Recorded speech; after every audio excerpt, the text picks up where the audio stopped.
माननीय सदस्य श्री प्रशांत पडोले जी। अध्यक्ष महोदय, ये मेरा सौभाग्य है कि मैं त्रिभुवन सहकारी यूनिवर्सिटी बिल 2025 पे आपने बोलने का अवसर दिया, क्योंकि मेरे पिताजी स्वर्गीय यादवराव जी पडोले ने पूरा जीवन सहकार क्षेत्रों को समर्पित किया है। मैं विदर्भ से आता हूं, जिसे सहकारिता का गढ़ कहा जाता है। आज से 50 वर्ष पूर्व मेरे पिताजी ने जब देखा कि धान उत्पादन भंडारा गोंदिया जिले के किसानों के पास कोई वैकल्पिक आमदनी का कोई जरिया नहीं है, तब उन्होंने दूध उत्पादन के माध्यम से सहकारिता आंदोलन की शुरुआत की। उन्होंने गरीब किसानों को सशक्त बनाया और सहकारिता के माध्यम से आर्थिक निर्भरता का मार्ग प्रशस्त किया। मुझे गर्व है कि मैं एक ऐसे परिवार से आता हूं जिसने सहकारिता को केवल एक आर्थिक मॉडल नहीं बल्कि एक सामाजिक आंदोलन के रूप में देखा है। लेकिन आज भंडारा गोंदिया दूध संघ बहुत ही खतरे में है, संकट में है।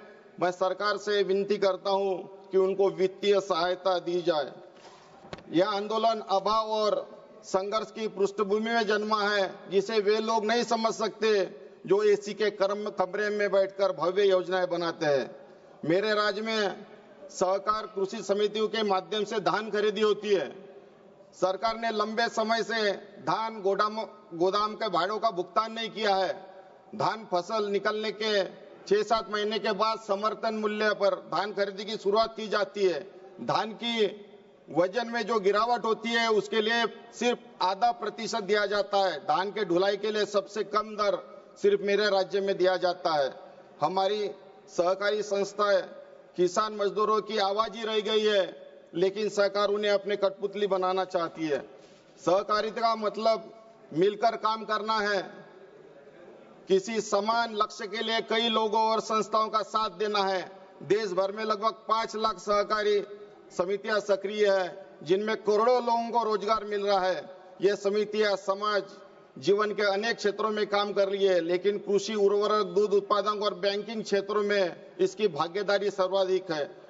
लेकिन देश में सहकारी आंदोलन में जब भी राजनीति की दखल हुई है, आंदोलन को नुकसान पहुंचाया है। यह विधेयक स्पष्ट रूप से भारत के संविधान के अनुच्छेद 91C का उल्लंघन करता है, जो सभी को संघ, यूनियन या सहकारी समितियां बनाने की गारंटी देता है। अनुच्छेद 19 इस सहकारी समिति की स्वायत्ता को भी संरक्षित करता है। यह उल्लेख करना आवश्यक है कि राज्य के नीति के निर्देशक सिद्धांतों के अनुच्छेद 43B में यह कहा गया है, राज्य सहकारी समितियों के स्वैच्छिक गठन, स्वायत्त कामकाज, लोकतांत्रिक नियंत्रण और पेशेवर प्रबंधन को बढ़ावा देने का प्रयास करेगा और इस मामले में केंद्र सरकार एक स्वायत्त संस्थान के कामकाज को पूरी तरह से अपने हाथ में ले लेगी। यह संविधान के प्राविधानों और राजनीति के निर्देशक सिद्धांतों के विपरीत है।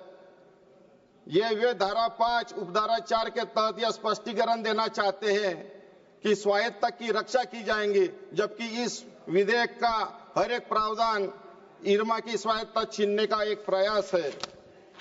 यह विधेयक सरकारी आंदोलन को कमजोर कर केंद्र के नियंत्रण में लेने की कोशिश है। महाराष्ट्र, गुजरात, केरल, कर्नाटक जैसे राज्यों में सफल सहकारी मॉडल है, फिर उन्हें केंद्र में नियंत्रण में लाने की क्या जरूरत है।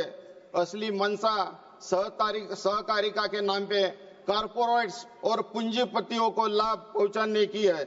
अगर सरकार वास्तव में सहकारी आंदोलन को मजबूत करना चाहती है तो सहकारी समितियों की चिंताओं को समझकर समाधान निकाले। पहले 3 काले कृषि कानून लाए गए, अब सहकारी आंदोलन को अपने फायदों के लिए इस्तेमाल किया जा रहा है। सरकार को स्पष्ट करना चाहिए कि यह विश्वविद्यालय किसानों और सहकारी संस्थाओं के हित में काम करेगा, न कि कारपोरेट एजेंडों को आगे बढ़ाने के लिए। स्थानीय सहकारी आंदोलन को आत्मनिर्भर बनाना यही एक सही रास्ता है। दावों में चमक है, हकीकत में धुंधली छाई है। विकास के नाम पर फिर वही सियासी लड़ाई है। जो कल दरिया था अब रेत बन गया। सरकार और कोऑपरेटिव की भूख ने सब खो दिया। मैं इस विधेयक को विरोध कर दर्शाते हुए अपनी बात समाप्त करता हूं। धन्यवाद। जय हिंद।